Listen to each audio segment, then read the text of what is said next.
नमस्कार, शाम के 5 बजने को हैं। दंगल में आप सभी का स्वागत है। मैं हूं आपके साथ चित्रा त्रिपाठी। यूपी के मुख्यमंत्री योगी आदित्यनाथ के अब्बाजान वाले बयान को लेकर राजनीति के शोले फूट रहे हैं। अब्बाजान के नाम पर योगी लगातार पिछली सरकारों को तुष्टीकरण के मुद्दे पर घेर रहे हैं और अब की बार उन्होंने आरोप लगाया है कि अब्बाजान कहने वाले गरीबों का राशन हजम कर जाते थे। इसलिए आज दंगल में कुछ सीधे सवाल पूछेंगे। सवाल होगा कि क्या 2022 के यूपी चुनाव का असली मुद्दा हिंदू मुसलमान ही होगा? क्या 5 साल यूपी सरकार चलाने के बाद भी विपक्षी दलों के खिलाफ मुस्लिम तुष्टीकरण का बीजेपी का कार्ड कारगर होगा? सबका विश्वास का नारा भी बीजेपी जोर शोर से लगाती है, लेकिन क्या सिर्फ सरकार का यह स्लोगन भर है? और क्या विकास के मुद्दे से पार्टियां फिर यूपी चुनाव में दूर भागेंगी? इन सारे सवालों को हम उठाएंगे। उसके पहले यह महत्वपूर्ण रिपोर्ट देखिए। अब्बाजान कहने वाले राशन हजम कर जाते थे।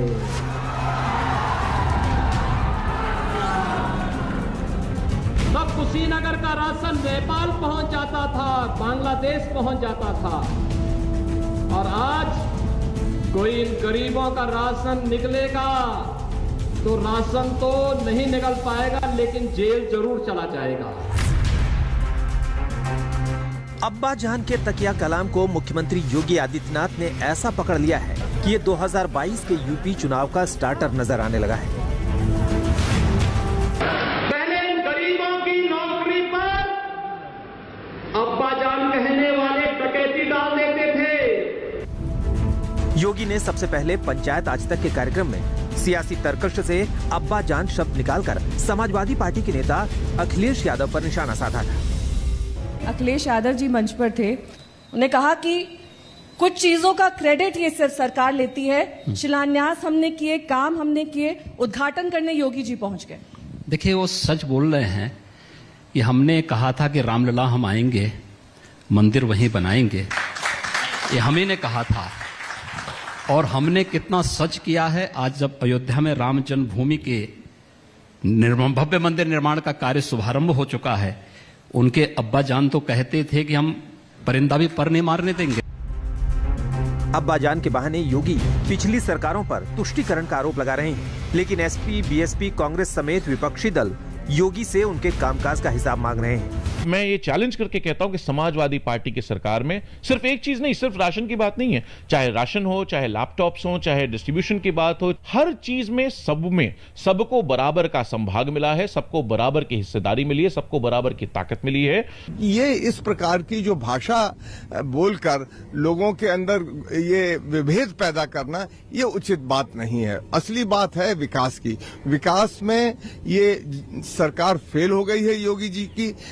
पूरे चुनाव को सांप्रदायिक स्थिति में लाने का प्रयास है, और मैं समझता हूं इस बार नौजवानों ने पूरा मन बना लिया है।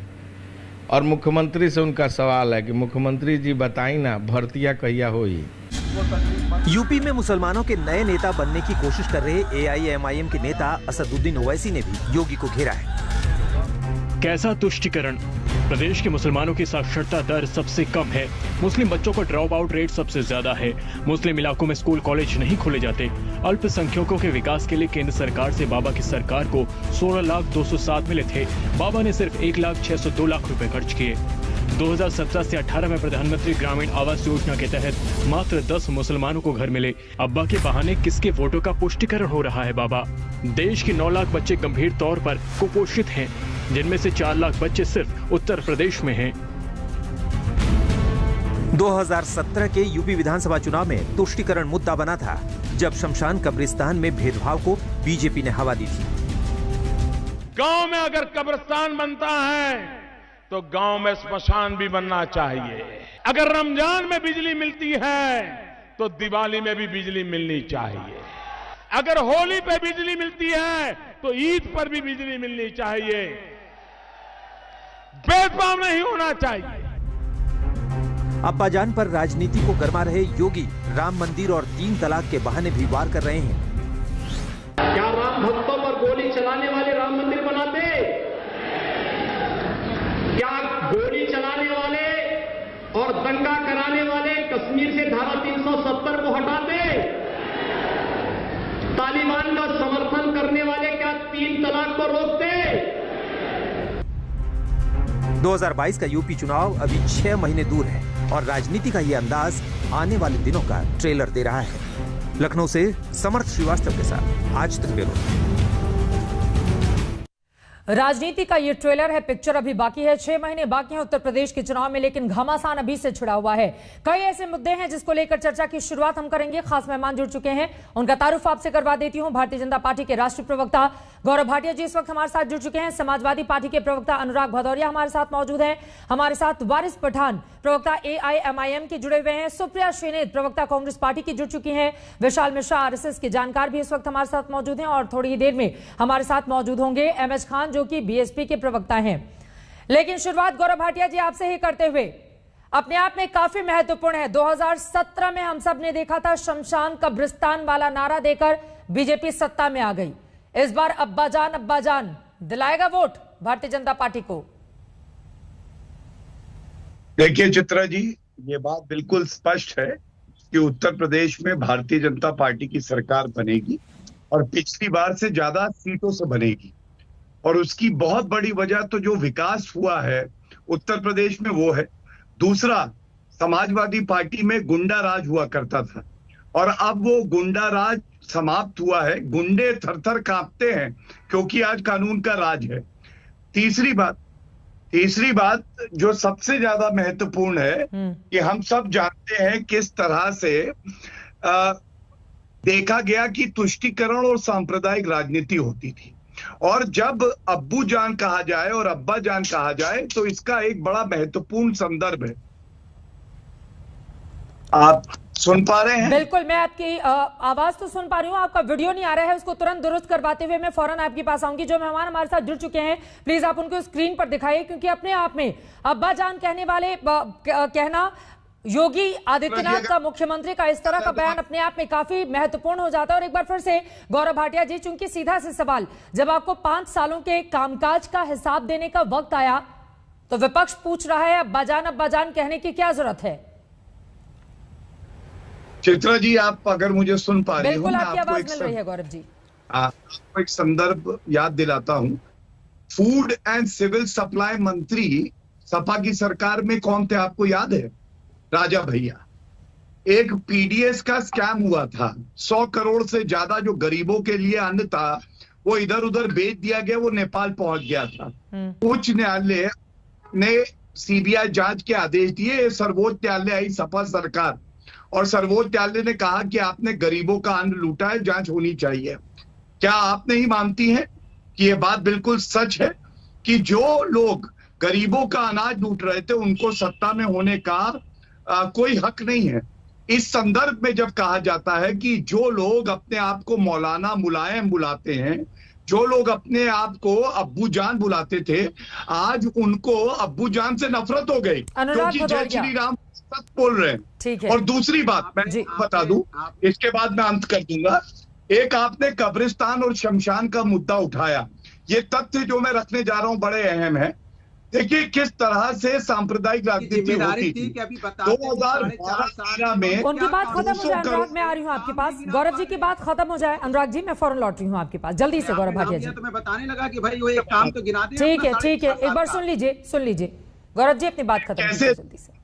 है 2012-13 में कब्रिस्तान के लिए बजट दिया सपा की सरकार ने 200 करोड़, शमशान के लिए दिया 0। 2013-14 300 करोड़ दिया कब्रिस्तान के लिए। और मलाई खाकी तो गए हो तो आप एक करके अपनी बात रख लेते हैं। अनुराग जी, दोनों लोग बोलेंगे, आवाज साथ में नहीं सुनाई देगी, प्लीज एक करके अपनी बात रखते हैं। एक करके दोनों लोग साथ में बोलेंगे, आवाज सुनाई नहीं देगी। अनुराग भदौरिया जी प्लीज, आपके लिए भी बहुत सारे सवाल हैं। गौरव भाटिया ये पूछ रहे हैं अब्बू जान से इतनी दिक्कत क्यों होने लगी, आप लोगों को इतनी दिक्कत क्यों होने लगी? अनुराग भदौरिया जी, क्यों नहीं आपने आवाज उठाई? आपको लग रहा था गलत हो रहा है तो 12 ये कहीं बोलने लायक नहीं रहेंगे। हरे कुर्ते वाले एक करके अपनी बात रखेंगे। मेरी आवाज मिल रही है क्या अनुराग जी आपको? नहीं, तब तो आपकी आवाज निकली नहीं, अब अचानक कैसे निकलने लगी? तो मैं बात कर रहा हूँ, हम थे तो ताकतवर थे, आज कुछ नहीं हो। आज चवन्नी की नहीं है तुम्हारी, इसीलिए पढ़े लिखे लोग रहेंगे तो अच्छी रहेगी पार्टी। और मैं अपनी बात अंत कर दूं चित्रा जी, धन्यवाद। मैं केवल ये कह रहा हूं 2012-13 में कब्रिस्तान के लिए 200 करोड़ का बजट, शमशान के लिए शून्य। 2013-14 में 300 करोड़ का, शमशान के लिए शून्य। और इसके बाद 1300 करोड़ रुपए इन्होंने कब्रिस्तान के लिए दिए 5 साल में। ये क्यों तुष्टिकरण किया आप बताइए? जनता का रुपया है, हिंदू मुस्लिम सिख ईसाई सबके लिए बराबर से जाना चाहिए। ये केवल और केवल टोपी के छेद गिन रहे थे। और यही उत्तर प्रदेश की राजनीति अब आप देखेंगी कि किसकी टोपी में ज्यादा छेद। अब ओवैसी आ गए, कह रहे मुसलमानों का वोट हमें मिले। अरे ये हिंदू मुसलमान से ऊपर उठ के विकास की बात एक पॉइंट पर आगे बढ़ेंगे। आपने समाजवादी पार्टी को घेरा है, पहले उनका जवाब ले लेती हूँ। अनुराग भदौरिया अपनी बात रखिए। वो कह रहे हैं अब्बूजान से इतनी दिक्कत क्यों होने लगी समाजवादी पार्टी को? आपने एक सवाल इनसे पूछा कि भाई सरकार 2017 से आपकी है, कोई काम वाम गिनाओ। तो 2017 के बाद की इनकी मेमोरी खत्म हो गई है, इनकी याददाश्त चली गई 17 के बाद से। इनकी याददाश्त पहले की है, तो हम तो इनकी पार्टी से कहेंगे इनकी याददाश्त वापस दिलाओ कि 2017 के बाद से कौन सा काम आपकी पार्टी ने किया, जरा जनता को बताओ। अगर याददाश्त गायब हो गई हो तो मैं बता देता हूं कि 2017 के बाद से आपने उत्तर प्रदेश में कोई काम नहीं किया। अगर आपने काम किया होता तो आप शायद आज काम गिना रहे होते, इसलिए आपके पास कोई काम नहीं है। आप में हम में फर्क इतना है कि हम उत्तर प्रदेश को आपकी तरह सांप्रदायिक उत्तर प्रदेश नहीं बनाना चाहते, हम इसको संस्कारिक उत्तर प्रदेश बनाना चाहते हैं। क्योंकि जब उत्तर प्रदेश संस्कारिक, आप चुप रहिए, मुझे बोलने दो, पोल खोलने दो। पोल खोलने से डर रहे हो क्या? बोलने की बहुत गंदी आदत है तुम्हारी। तुम बताओ इनको चुप कराइए, तुम दंगाइयों के साथ खड़े हो, हम कानून के साथ करके अपनी बात रखेंगे प्लीज। ठीक है गौरव जी, मैं लौट रही हूँ। अनुराग की बात एक बार हो जाने दे। अनुराग भदौरिया जी, मुख्यमंत्री ने यह भी कहा है कि बिच्छू कहीं भी हो डसेगा ही। उन्होंने कहा राम भक्तों पर गोली चलाने वाले तालिबान समर्थक जातिवादी वंशवादी मानसिकता को प्रदेश की जनता कतई बर्दाश्त नहीं करेगी। दे दूं जवाब, मुझे पता है। हाँ, बिल्कुल सही कहा उन्होंने। बिच्छू जहां भी रहेगा डसेगा ही। किस तरह से उत्तर प्रदेश में कोविड काल में लोगों को डसा गया, यहाँ ऑक्सीजन के बगैर तड़प तड़प के लोगों की मौतें हो गई। कौन था बिच्छू? जहाँ पे बच्चों की लगातार यहाँ पे मौतें हो रही है, बीमारी से, बुखार आने से मौतें हो रही है, स्वास्थ्य व्यवस्था ठीक नहीं हो पा रही है। कौन है बिच्छू, जरा बता दीजिए। किसान लगातार धरने पे बैठा है, 700 से ज्यादा किसानों की मौत होगी। कौन है बिच्छू, जरा बता दीजिए। कौन है बिच्छू जहाँ यहाँ पे लगातार सरेआम महिलाओं के ऊपर चित्रण हो रहा है, बच्चों को गोली मारी जा रही है, हथरस की बेटी। ठीक है, अब आगे बढ़ते हुए बाकी मेहमानों को भी लेकर आते हैं। सुप्रिया, सीधे आपका रुख करते हुए वारिस पठान जी, उसके बाद आपके पास आएंगे। सुप्रिया जी, आतंकवाद की जननी है कांग्रेस, ये कहा है योगी आदित्यनाथ ने। ठीक है, अनुराग भदौरिया जी आप बोलिएगा, एक बार बाकी मेहमानों को भी बोलने दीजिए। एक बार आपकी ट्रेन निकलती है तो किसी भी स्टॉप पर रुकती नहीं है। अनुराग भदौरिया प्लीज, लगातार बोलेंगे तो आपकी बात समझ में नहीं आएगी। बाकी लोगों को भी बोलने दीजिए। सुप्रिया सुनीत। सुप्रिया जी ठीक है, मैं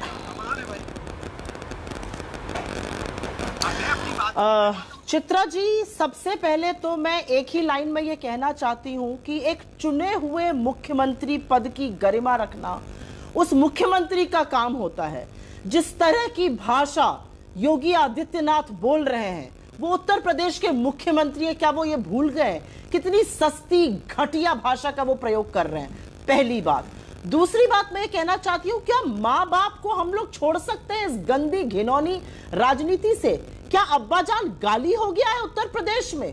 किस तरह की भाषा मुख्यमंत्री योगी आदित्यनाथ बोल रहे हैं? मैं उनके पद का सम्मान करती हूं, लेकिन उनको अपने पद की गरिमा की रत्ती भर चिंता नहीं है। मैं तीसरी बात आपसे बोलती हूं, और यह बात मैं थोड़ा बढ़ के बोलना चाहती हूं।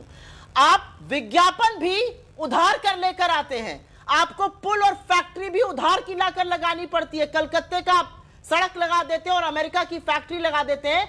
अगर आपने 4.5 साल काम किया होता तो 6 महीने पहले आपको इस भद्दी भाषा का प्रयोग ना करना पड़ता, आपको पिता का संबोधन एक गाली की तरह ना करना पड़ता। माँ बाप को तो बख्श दीजिए। और एक बात मैं जरूर कहना चाहती हूं, उत्तर प्रदेश को जो कब्रिस्तान शमशान की बात हो रही थी ना, वो कर दिया इन्होंने, वादा पूरा किया। इन्होंने कोरोना काल के दौरान मेरे प्रदेश को शमशान और कब्रिस्तान बना दिया था। गंगा के दोनों छोर पर लाशें बिछी हुई थी, दफनाई गई थी, जिनकी राम नामी खसोटी जा रही थी। यह काम किया योगी आदित्यनाथ ने। डॉक्टरों की बेहद कमी, पीएचसी की बेहद कमी, कुपोषण से 4 लाख बच्चे मर रहे हैं। और ये बात करते हैं अब्बा जान की, ये बात करते हैं टेरर की। मैं एक बात और बहुत मुख्ते से ये बात मैं कहना चाहती हूँ, हमने अपने 2 प्रधानमंत्रियों को खोया है टेरर के चलते। महात्मा गांधी की हत्या टेररिस्ट, एक आतंकवादी ने करी थी। विद्याचरण शुक्ला, हमारी पूरी की पूरी कांग्रेस पार्टी के शीर्ष नेतृत्व को मध्य प्रदेश में टेररिस्ट ने उड़ा दिया था। ये हमें टेरर की बात बताएंगे? आप चुनाव के पहले अपने काम की बात क्यों नहीं कर सकते? अगर हिम्मत है तो आपको चैलेंज करती हूं, अपने काम के बूते पर चुनाव लड़िए। आपका विकास का मॉडल भी उधार पर आता है। जवाब सुन लेते हैं। आपका विकास का मॉडल तक उधार पर आता है। वो कह रही है कि विकास का मॉडल भी उधार पर लेकर आ रहे हैं। ठीक है, काम किया होता। ठीक है, जवाब सुनिए। गौरव भाटिया जी बोलिए। करते हैं ये माँ बाप को भी नहीं बख्श। अरे माँ बाप के पैरों के तले नहीं होते हैं, वर्बल डायरिया है, जन्नत होती है। ठीक है, आराम से एक एक करके अपनी बात करेंगे, व्यक्तिगत टिप्पणी से बचते हुए। ठीक है, गौरव जी प्लीज अपनी बात आगे बढ़ाइए। उन्होंने कहा है कि उधार की तस्वीरें लेकर आगे नहीं बढ़ना पड़ता अगर सरकार ने काम किया होता पिछले 5 सालों में। तो बिल्कुल मैं उत्तर दे दूं।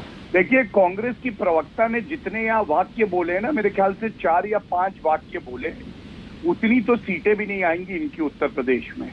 और प्रियंका वाड्रा गांधी का तो ये हाल है, इतनी जमीनी नेता है कि आज वो गई थी उत्तर प्रदेश रायबरेली का। उत्तर प्रदेश अच्छा, चुप, मुंह छुपाते नहीं छुपा पाएंगे। एक बार सुन लीजिए सुप्रिया जी। ठीक है, आपकी बारी आएगी जब बोलेगा। जब आप बोल रही थी वो सुन रहे थे, प्लीज। ठीक है, गुल्ले में घुसा के आई है, क्या बोलती रहती है आप बीच में? चुप नहीं हुआ जाता है, बदतमीजी करती है रोज आके। चुप रहो, अपनी बात करिए। आप अपनी बात करिए, अपनी बात करिए। अपनी कुछ कहने को नहीं है आपके पास।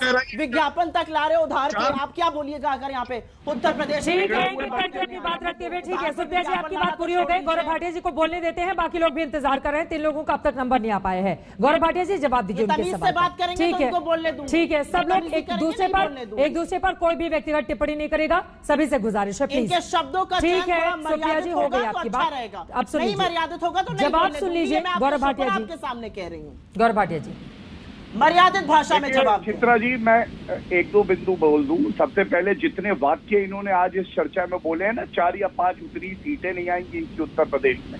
सबकी जमानत जब्त हो जाती है जैसे इनकी क्या होगा आपका। दूसरी बात, प्रियंका वाड्रा गांधी इतनी जमीनी नेता है, वैसे ही जाती है महीने में 1-2 दिन बिता के उत्तर प्रदेश में। अब देखिए फिर बोल रही, अब ये बदतमीजी नहीं है, बताइए।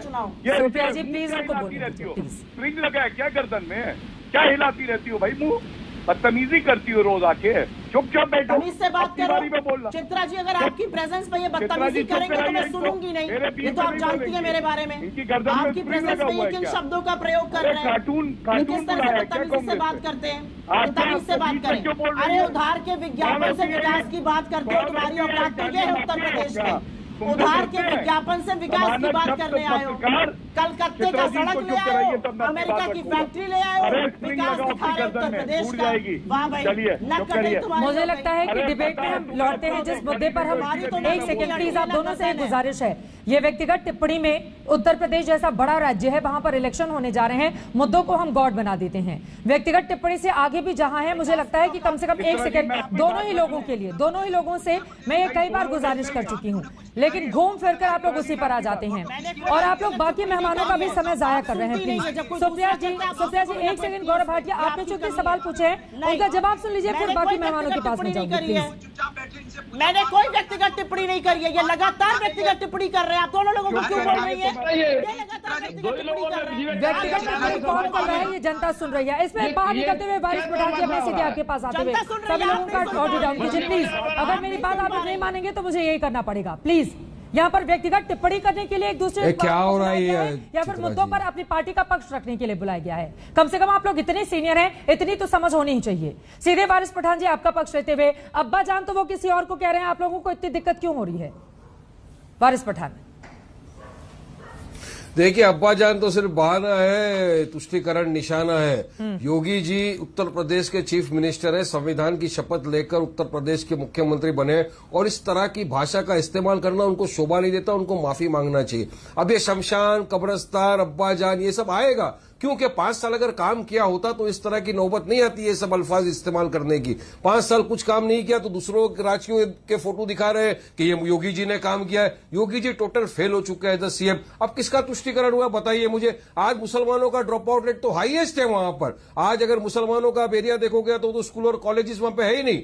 सेंट्रल गवर्नमेंट अगर एक ग्रांट देती है माइनॉरिटी के लिए 16,02,700 का, तो योगी जी इस्तेमाल कितना करते हैं? 1,06,200। क्यों भाई ऐसा?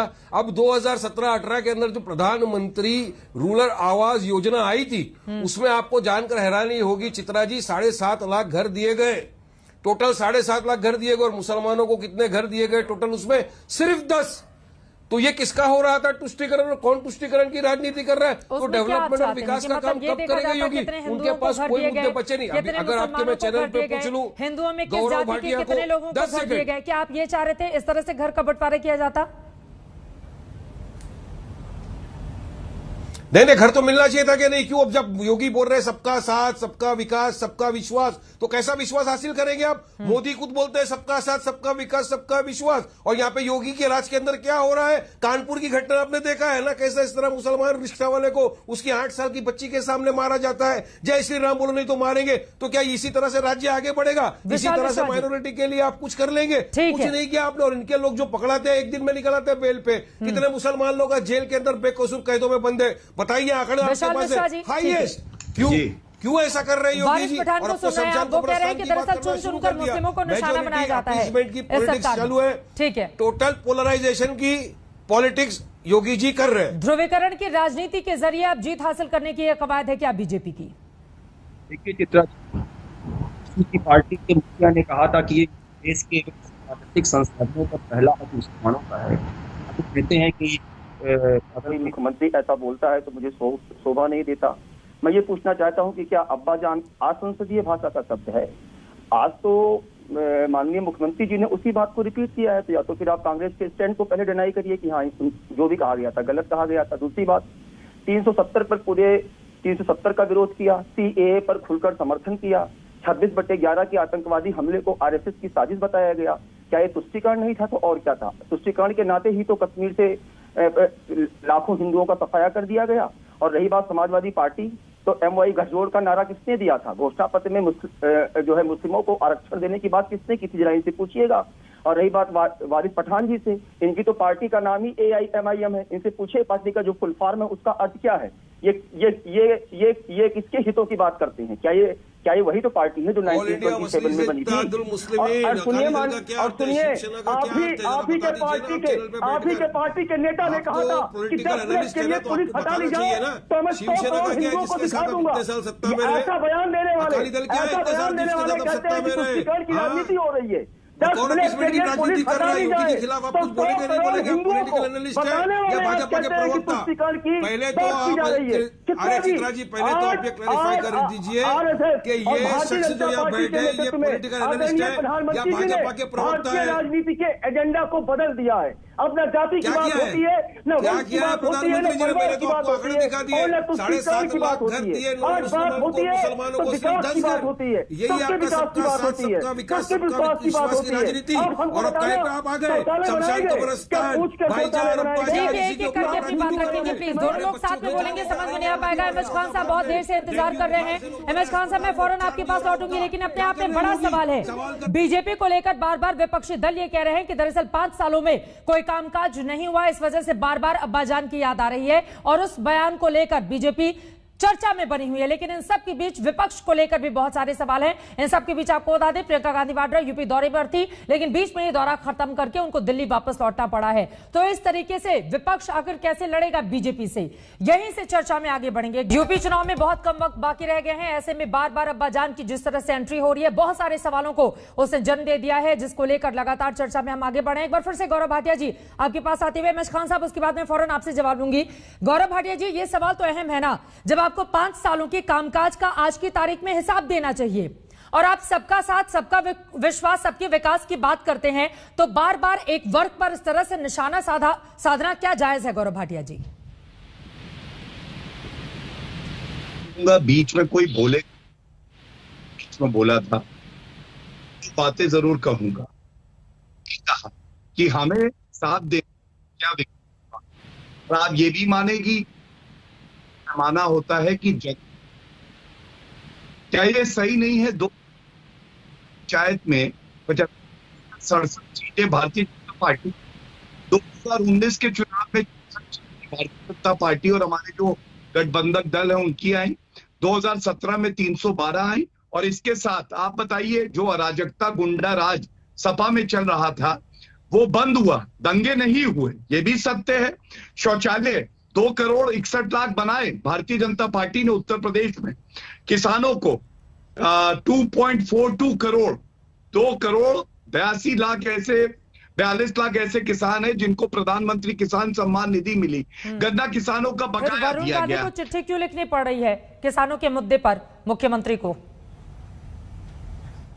चित्रा जी देखिए, अगर वरुण गांधी जी ने चिट्ठी लिखी है और किसानों के हित की बात करी है तो किसी को भी दर्द नहीं होना चाहिए। वो हो सकता है और बेहतर कुछ चाह रहे हो, लेकिन योगी जी जहां भी जाते हैं चुनाव रैली में वो हर बार विकास की बात करते हैं। इसका ये मतलब नहीं है जो विपक्षी पार्टियां हैं को लाइसेंस मिल गया है कि वो सांप्रदायिक राजनीति करे। और मैं एक बात कह के अंत करता हूं, कांग्रेस पार्टी की बात कर लेते हैं। प्रियंका वाड्रा गांधी उत्तर प्रदेश जाती हैं, महीने में 1 दिन बिताती हैं, वो भी दौरा छोटा कर देती हैं। उत्तर प्रदेश की जनता इंतजार नहीं करेगी राहुल गांधी का, जिन्होंने कहा था कि उत्तर भारतीय कम परिपक्व होते हैं, दक्षिण भारतीय ज्यादा होते हैं। और तीसरी बात, प्रियंका वाड्रा गांधी अनुराग जी 1 मिनट थोड़ा सा धैर्य रखिए, मैं आ रही हूँ आपके पास। अनुराग आ रही हूँ, एक बार उनकी बात खत्म हो जाए प्लीज। यही रटी रटाई बातें बोलते हैं, कोई नई बात नहीं है। इनसे मैंने पूछा 4 साढ़े 4 काम गिना दो, 4.5 साल का तो नहीं गिना पा रहे हैं। सपा प्रवक्ता को सुन रहा था, उन्होंने कहा कोई अब्बा जान कहता है, कोई पॉप कहता है, कोई डैड कहता है। अरे आप अब्बा जान बुलाओ या पॉप बुलाओ, लेकिन जनता को लॉलीपॉप मत दो। जो लॉलीपॉप आपने जनता को दिया था ना, इसीलिए लात मारी और आप सत्ता से बाहर हो गए। ठीक है एमएस खान साहब, बहुत देर से आप में आ रही हूँ। सुप्रिया जी एक बार एमएस खान साहब की बात हो जाए। एमएस खान साहब, उनका ये कहना है और महत्वपूर्ण भी है ना, देखिए अगर कब्रिस्तान शमशान वो कहते हैं तो उसके बाद 312 सीटें आ जाती हैं, जो भी उसके पीछे की बड़ी वजह। एक सेकेंड अनुराग, में आऊंगी आपके पास। एमएस खान साहब को बोलने दीजिए, आप ही के 2019 में सहयोगी रही है बीएसपी, थोड़ा उनको भी बोलने दीजिए ना। अनुराग जी थोड़ा उनको भी बोलने दीजिए। चित्रा जी आप मेरे साथ भिक्षुक खोजिए। एमएस खान साहब, तो फिर अब्बाजान को लेकर वो सामने आ गए, दिक्कत क्या हो रही है आप लोगों को? फिर सबसे पहले तो मैं अपनी आपत्ति दर्ज कराऊंगा, जिसका यहाँ उत्तर प्रदेश में 1 MP नहीं, जिसका यहाँ उत्तर प्रदेश में 5 MP, जिसका यहाँ उत्तर प्रदेश में RSS का आदमी बैठा हुआ। हमारी पार्टी का 10 MP है, 19 MLA है। आप मुझे आपने 30 मिनट हो गया और आप भारतीय जनता पार्टी को, RSS को, सबको मौका दे रही है। तो ये हमारे साथ अन्याय हो रहा है, ये गलत है। ऐसा डिबेट नहीं होना चाहिए, सबको एक बात बोलने का मौका मिलना चाहिए। आप बोलने ही नहीं दिया आपने। अब आखिरी वक्त में आप मुझसे पूछ रही हैं तो सुन लीजिए। आखिरी वक्त नहीं है, अभी पूरे आधे घंटे बाकी है एमएस खान साहब। और सुन लीजिए, बीजेपी से एक ही बैठे हुए हैं गौरव भाटिया जी। नहीं सुनिए ना, अब मेरे ऊपर आप आरोप लगाएंगे तो ऐसे में आपको थोड़े ना जाने दे दूंगी। यहाँ पर आपको अब मेरे ऊपर आक्रामक होने के लिए थोड़े ना बैठा है मैंने चुनाव में आपको जाने। सुनिए ना एक सेकेंड, एमएस खान सुनिए अब मेरी बात। एमएस खान सुनिए अब मेरी बात, आप मेरी बात सुनिए। आप ये कह रहे हैं कि उनको बार बार सत्ताधारी पार्टी वही है, सवाल उन्हीं से ज्यादा पूछे जाएंगे, उनसे पूछा जाएगा कामकाज का हिसाब, उनसे पूछा। तो अगर सारे सवाल उन्हीं से होंगे तो जब आपकी बारी आएगी आपसे पूछा जाएगा। आप थोड़ी ना तय करेंगे, आप तय नहीं करेंगे एमएस खान जी, आप तय नहीं करेंगे। ठीक है, आप कह रहे हैं आपके 10 सांसद हैं, अगर इस हिसाब से देखें तो फिर उनके कितने हैं? और आप कह रहे हैं कि आपके 19 विधायक हैं, फिर उनके कितने हैं? प्लीज थोड़ा सा मर्यादा रखिए चीजों की, है ना? एंकर के ऊपर मत। सपा के कितने हैं आप बताइए? आप तो साथी थे ना उनके 2019 में। 47 है समाजवादी पार्टी के, उसके पहले 225 थे। मेरे ऊपर मत जाइए, पूरा आईना दिखा दूंगी आपको, ठीक है ना? मत जाइए एमएस खान जी, यहाँ पर जनरल नॉलेज का सवाल पूछ रहे। MS Khan to the point please, मुद्दे पर आइए, मुद्दे पर आइए, मुद्दे पर आइए, मुद्दे पर आइए, है ना? और इतना आक्रामक होने की जरूरत नहीं है मेरे ऊपर, मुद्दे पर आइए। ठीक है, नमस्कार। ठीक है, नमस्कार। अगर आप जाना चाहते हैं तो ठीक है। जब आपको बोलने का मौका दिया तो आप मेरे ऊपर आक्रामक हो गए। आक्रामक क्या बात कर रही है? MIM को कितने MP बताइए ना, MIM को कितने MLA हैं? ये विशाल विशाल कितने? मतलब आपको MIM से दिक्कत है, आपको MIM से दिक्कत है, समझ गए मैं। मतलब बीजेपी से आपको दिक्कत नहीं है, आपको MIM से दिक्कत है। ठीक है, ठीक है, ठीक है, वो हंस रहे हैं आपकी बात पर, लेकिन आपकी बारी है एमएस खान साहब, अपनी बात रखिए, नाराज मत होइए, अपनी बात रखिए। नहीं, बात नहीं रखिए, मैं कह रहा हूँ, बार बार यही कह रहा हूँ कि मुझे मौका आप नहीं दे रही है। अब सुन लीजिए। हाँ बोलिए। अभी अम्मा जान, अब्बा जान, पिता जान, किसके नाम पे चुनाव थोड़े होने वाला है। चुनाव होने वाला है, इनके सारे 4 साल जो काम किए हैं उस पर होने वाला है चुनाव। कितना आपने किसानों का समस्या हल किया, कितनी महंगाई कम हुई, कितना गन्ना किसानों को आपने गन्ना का मूल्य दिया। गन्ना किसानों को तो 1 पैसा का मूल्य नहीं दिया आपने। अब किसान सड़क पर मर रहा है। आज उत्तर प्रदेश में देख लीजिए महंगाई कितनी चरम सीमा पर ही है। दलित लड़कियों के साथ बलात्कार हो रहा है, मुसलमानों को, दलित असर समाज को लेकर लोगों गोली मारी जा रही है। तो ये पे चुनाव होगा ना, अब्बाजान में थोड़ी चुनाव होगा। ये तो डाइवर्जन है, डाइवर्ट कर रहे हैं आप। यही योगी आदित्यनाथ जी हैं। राजस्थान में जाके कहा उन्होंने हनुमान जी दलित हैं, आदिवासी हैं, तो दलित आदिवासी है तो दे दीजिए सारे मंदिर दलितों को, क्यों नहीं दे दिया आपने? कोई मुख्यमंत्री अपने पद पे शपथ लेके बैठा। एक बार उनकी बात हो जाए, उसके बाद आप बोलिएगा। एक बार उनकी बात तो पूरी हो जाए, एक बार उनकी बात हो जाने दीजिए। बोले एमएच खान साहब, इस बार सहयोगी कौन है आपका? ये कैसे हराएंगे बीजेपी को? सब जन हिताय, सब जन सुखाय, सबको लेके चलेंगे, तब आप हम ही हराएंगे और दूसरा कोई नहीं हराएगा। सबको लेके हम लोग चल रहे हैं और भारतीय जनता पार्टी को बहुजन समाज पार्टी ही हराएगी और 2022 में कुमारी मायावती जी मुख्यमंत्री बनेंगी। ये आप नोट कर लीजिए आज की डेट में। अगर ये गलत साबित हो जाए तो फिर मुझे बुलाइएगा अपने चैनल पर, क्या गलत साबित हो गया। ये काम जो नहीं कर रहे हैं, ये दाएं बाएं की बातें जो कर रहे हैं। वारिस पठान से इतनी दिक्कत क्यों हो रही है? आपको वारिस पठान से इतनी दिक्कत क्यों हो रही है? मैं बताता हूँ क्यों दिक्कत हो रही है। मैं बताता हूँ क्योंकि हमने इनको एक्सपोज किया। हमने बताया है कि बहन मायावती किस तरह से बीजेपी के स्टेज से भाजपा की कल तक तारीफ कर रही थी, भाजपा के लिए प्रचार कर रही थी। अनुराग जी, आ रही है आपके पास? उत्तर प्रदेश को बचाना है, बचाना है, उत्तर प्रदेश को बचाना है, बचाना है, उत्तर प्रदेश के सर्व जन को बचाना है, बचाना है, बीएसपी को लाना है, लाना है। ठीक है सर, स्लोगन यहाँ नहीं, जनता के बीच जाकर देना पड़ता है, ठीक है ना सर? जनता के बीच जाकर बताना पड़ता है। और आपने भी दलित, ब्राह्मण और मुस्लिम की सियासत बहुत की है, बीएसपी ने भी। अगर अब्बाजान को लेकर वो सवाल खड़े कर रहे हैं तो बहन जी को सामने आकर बोलना चाहिए। उनके तो नेता लगातार बोल रहे हैं, उनके नेता ने थोड़ी देर पहले भी ट्विटर पे लिखा है, आपको भी बोलना चाहिए एमएस खान साहब। और फिर आप कहेंगे कि उनको मौका क्यों दिया जा रहा है? तो मैं एक बार अनुराग भदौरिया जी आपका रुख करते हुए, अनुराग भदौरिया, ठीक है अनुराग भदौरिया, लेकिन महत्वपूर्ण होगा ना, बीजेपी जैसी मजबूत पार्टी जो लगातार, एक सेकंड सर, ठीक है ठीक है ठीक है ठीक है, इस बार आपका किसी बड़ी पार्टी के साथ गठबंधन में नहीं है अनुराग भदौरिया जी, जबकि 17 में भी और 19 में भी आपने कभी कांग्रेस का हाथ थामा, कभी बीएसपी के हाथी पर सवार हुए। इस बार बीजेपी को हराने के लिए कोई ठोस रणनीति है आप लोगों के पास? देखिए चित्रा जी, एक बात तो तय है, मैं आपसे भी पूछता रहा कि यहाँ पे बिच्छू कौन है, जिसकी वजह से कोई जवाब नहीं मिल रहा है कि बिच्छू कहीं आपके यहाँ अगल बगल में हो तो बता दीजिएगा, आपकी डिबेट में कहीं दिखाई पड़ जाए तो बता दीजिएगा, जिसकी नाकामी की वजह से उत्तर प्रदेश में जो डस रहा है, जिसकी वजह से यहाँ पे कोविड काल में लोगों की मौतें हुई। बिच्छू कहाँ है जिसके डसने की वजह से यहाँ बच्चों की मौतें लगातार हो रही है? कौन है बिच्छू जिसके डसने की वजह से किसान लगातार धरने में बैठा है, उसकी मौतें हो रही है? कहाँ है बिच्छू जिसकी वजह से, कौन डस रहा है जिसकी महिलाओं पर अत्याचार हो रहा है, उनकी आबरू लूटी जा रही है? कहाँ है बिच्छू, कहाँ डस रहा है जिसकी वजह से महिलाओं का चीरहरण हो रहा है? हम तो खोज रहे हैं बिच्छू कहाँ पे है उत्तर प्रदेश में। जब से 2017 में कौन है बिच्छू जो यहाँ पे डसे जा रहा है, जिसकी वजह से जहरीली शराब पीने से लोगों की यहाँ मौतें हो रही है? कौन है बिच्छू जो यहाँ पे जमीन पे माफिया पैदा होकर कब्जा कर रहा है? कौन बिच्छू है यहाँ पे जो डस रहा है उत्तर प्रदेश की संस्कृति और संस्कार को खत्म कर रहा है? कौन ऐसा बिच्छू है जो उत्तर प्रदेश के भाईचारे को खत्म कर रहा है? वो जो डस रहा है बिच्छू ना, उसका डंक उत्तर प्रदेश की जनता 2022 में काट देगी और बिच्छू डंक मारने लायक नहीं बचेगा। आपको क्यों चुनेगी? ये तो आपने बताया नहीं अनुराग भदौरिया जी। मैं पूछ रही थी कि अगर ठीक है, लेकिन आपको क्यों चुनेंगे, इसका जवाब तो है नहीं आपके पास। मैं फौरन आ रही हूँ, एक बार गौरव भाटिया से इसका मैं जवाब दे देती हूँ। 2022 में चिंता, ठीक है ठीक है ठीक है अनुराग जी। मैं बाकी बात बोलता, लेकिन सबसे पहले बिच्छू कौन, ये सवाल इन्होंने ठीक पूछा। प्लीज चुप करा लीजिए चित्रा जी, पूरे प्रोग्राम में तोता ऐसे ही बोलता रहता है, प्लीज। अब आपने सवाल पूछा है, जवाब सुनने का धैर्य दिखाइए अनुराग प्लीज। ये बिच्छू बताएं कहाँ पे है? अच्छा ठीक है, अब वो बता रहे हैं तो सुन लीजिए। बिच्छू तो बताइए, मैं तो बिच्छू खोज रहा हूँ। और चित्रा जी, आपको कहीं बिच्छू मिले मैं तो उत्तर दे दूंगा अगर ये चुप हो जाए। उत्तर प्रदेश की जनता को दे दीजिएगा और बता दीजिएगा यही बिच्छू उत्तर प्रदेश की जनता। अगर अनुराग जी, एक सांस में आपने न जाने कितनी बार बिच्छू बोल दिया है, अब जवाब भी सुनने का धैर्य दिखाइए अनुराग जी प्लीज। अनुराग जी प्लीज, आप खुद भी चुनाव में जा रहे हैं, इस तरह से आप वहाँ पर अपनी बात रखेंगे, एक ही सांस में न जाने कितनी बार बोले गए, समझ में नहीं आएगा। जवाब सुनने का धैर्य दिखाइए, ठीक है सर, डिबेट में बैठिए। ठीक है अनुराग जी। सरकार में मौका छीनना पड़ रहा है। गौरव भाटिया जी वो कह रहे हैं मौका छीनना पड़ रहा है, इस वजह से एक ही सांस में बोलना पड़ता है। ठीक है, अब सुन लीजिए प्लीज, गौरव भाटिया जी जवाब दीजिए, उसके बाद सुप्रिया जी मैं फौरन आपके पास आ रही हूँ।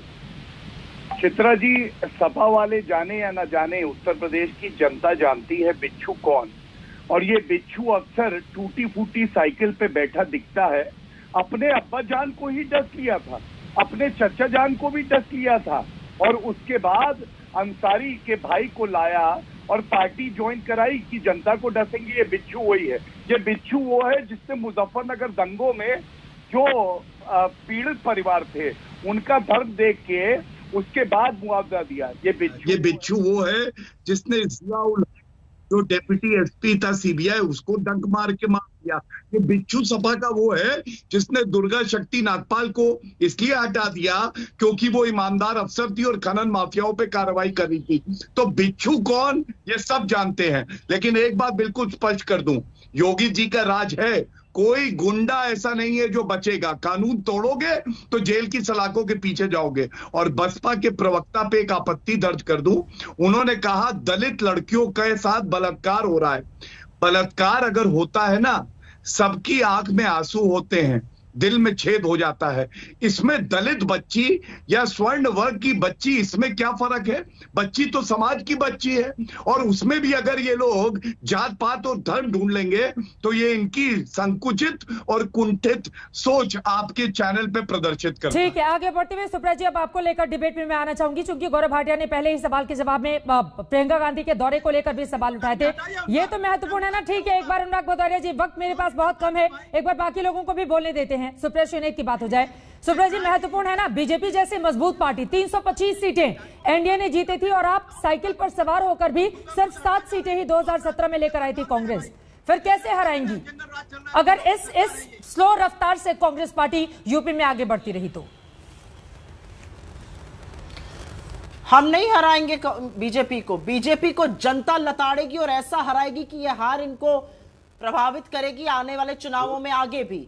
और इसलिए हराएगी जनता क्योंकि जब बेरोजगार सड़क पे उतरता है तो उसको धमकाने के लिए खुद मुख्यमंत्री जी ट्वीट करते हैं। पहली चीज, आप बदतमीजी करिएगा, बहुत अच्छा है, ये तो जब मुंह खोलेंगे 10 वोट कम करेंगे, बोलिए, अच्छी बात है। इनको बेरोजगार हराएंगे। मैं नहीं बोलूंगी, चित्रा जी अगर ये बोलना चाहते हैं तो मैं इनको अपना टाइम दे देती हूँ, ये बोले।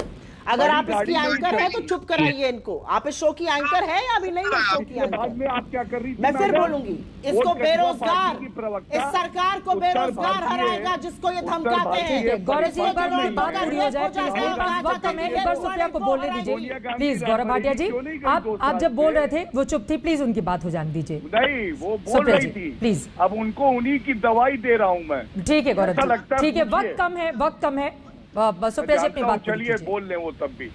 नहीं चित्रा जी, मैं बोलूंगी अभी, प्लीज बोलिए। शो एक्सटेंड करना पड़ेगा, मेरी बात सुनिए। यहाँ पर ठीक है गौरव जी, आपसे गुजारिश है, प्लीज एक बार उनको बोलने दीजिए। गौरव भाटिया जी प्लीज। वो हराएंगी सोनिया गांधी रायबरेली कब ये इस आदमी की बौखलाहट है, इनके मुख्यमंत्री की बौखलाहट है। अगर बौखलाहट ना होती तो अपने काम पर वोट मांगते, जाके ध्रुवीकरण ना करते। लड़कियों का रेप हो जाता है, ये बदतमीज आदमी यहाँ पर आकर बोलता है कि ऑनर किलिंग हुई है। बेरोजगार जब सड़क पे उतरता है तो उसके खिलाफ मुख्यमंत्री ट्वीट करता है। अरे चुप रहो, अपना मुंह बंद रखो। जब मुंह खोलते हो तो बात मारते हो, जब मुंह खोलते हो तो बेरोजगारों की आ लेते हो। प्लीज इस तरह की व्यक्तिगत टिप्पणी से हमें बचना चाहिए। लेकिन सुप्रिया श्रीनेक जी, वक्त मुझे इतने की इजाजत देता है, लेकिन आप ही की पूर्व मंत्री रहे हैं सत्यदेव त्रिपाठी जी, उनकी ओर से ट्वीट पर लिखा गया है, अमेठी की प्रभारी बनकर प्रियंका गांधी ने जिस तरह का रिजल्ट राहुल गांधी को दिया वैसा ही 2022 का रिजल्ट होगा। इस तरह की नाराजगी आपके खुद के भीतर पार्टी के नेताओं की ओर से व्यक्त की जा रही है और ये राजीव गांधी के बेहद करीबी नेता हैं। ऐसे में कांग्रेस पार्टी किस तरह से बीजेपी को टक्कर दे पाएगी, अपने आप में बड़ा सवाल है। यूपी पे आगे भी डिबेट हम लगातार करते रहेंगे, सवाल का जवाब जरूर दीजिएगा सुप्रिया जी आप। लेकिन बीजेपी से बार बार ये सवाल पूछा जाएगा कि जब 5 सालों के कामकाज का हिसाब देने का वक्त है तो फिर अब्बाजान क्यों? आज दंगल का हमारा सवाल था, क्या शमशान कब्रिस्तान की तरह 2022 के यूपी चुनाव में अब्बाजान के नाम पर वोट पड़ेंगे? आपकी जो जवाब हमें मिले हैं उनमें 60% ने हां कहा है, 40% ने नहीं कहा है। देखते जाइए जैसे जैसे वक्त गुजरेगा उसके बाद कौन कौन से मुद्दे ऐसे होते हैं जो आ जाते हैं चर्चा में। इसी के साथ दंगल में आज के लिए बस इतना ही। देश और दुनिया की बाकी खबरों के लिए आप देखते रहिए आज तक।